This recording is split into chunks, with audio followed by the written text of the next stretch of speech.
The review will consider data collected so far in the Solidarity trial and in particular robust randomized available data to adequately evaluate the potential benefits and harms from this drug.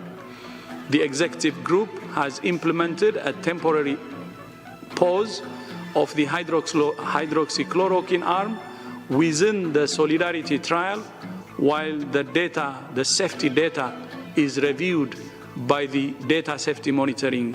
De esta manera, el director de la Organización Mundial de la Salud, Tedros Adhanom, anunciaba la detención temporal de los ensayos clínicos con hidroxicloroquina en las personas infectadas del COVID-19 por precaución. Dicha decisión se tomó luego que el último fin de semana se publicara en la revista médica británica The Lancet un estudio en el que se cuestionaba la eficacia y se alertaba de efectos contraproducentes de este medicamento creado inicialmente para la malaria. En el informe se detallaban mayores tasas de mortalidad en los pacientes que se habían ensayado con los tratamientos de la hidroxicloroquina. La investigación del medio inglés analizó a más de 96.000 pacientes de 671 hospitales del mundo.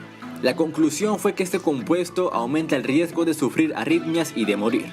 La medida cautelar que podría afectar a países como Brasil, que la semana pasada había aprobado el uso generalizado de la hidroxicloroquina en pacientes de COVID-19, que es un derivado de la ahora medicina suspendida y que también está incluida en los ensayos clínicos de la OMS.